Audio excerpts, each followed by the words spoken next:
for the new people that has been coming into Candy Grangre's lives, if you're real, and what I mean by real is if you're like real supporters or real new people that's coming in there, you know, just finding out about her and helping her. Especially if you've already helped her, you have opened up a door that unless you permanently walk away from her, you are not going to be able to shut. She's been doing this for 7 years.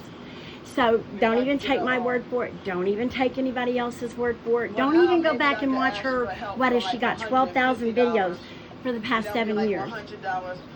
You're going to see this day after day after day after day after day. It is never going to stop. It will never change.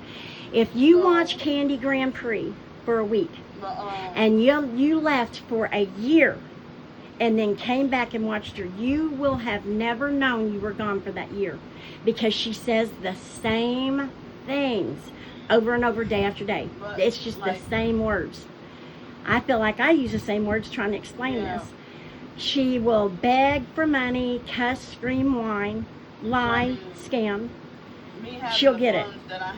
And then she'll lay in bed the next morning, cuss, scream, lie, beg, scam, and get the money.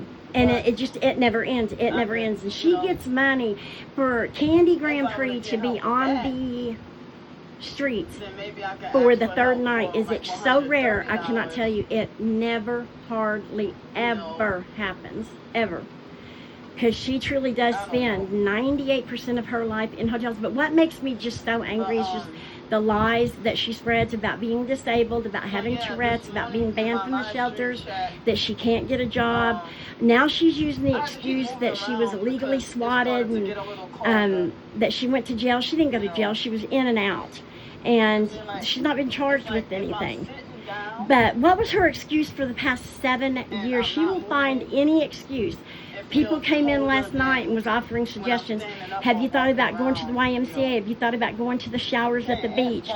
And she gets mad because she does not want anybody coming into her lives giving her suggestions on what she can do and the new people hearing. She does not want that. She wants new people to absolutely believe that she's going to be murdered if she is not in a hotel 24/7. But she's been saying this for 7 years, and for someone who is supposed to be so terrified, she screams and cusses at everybody. It's an act. It is absolutely an act. And the fact that she will not raise a finger. You know, people who are in situations like this use the money wisely, and they do something to try to better themselves, to get themselves out of the situation. They'll fight. Candy does not. She fights to get your money. She does not fight to get herself out of the situation. She fights to keep herself in the situation she's in now, and fights to not have to go back and be a responsible adult to contribute to society. Just wanted to let y'all know. Oh, and I made a video last night about the $66.06 that Candy got, because supposedly on her Ko-fi, and it shows how much she got, and just like she'll call people out for wearing red, but she'll take money from people wearing red. Just like she calls out people wearing black or doing this or doing that. But as long as you're giving her money, she ignores it. And apparently, she ignored the 666.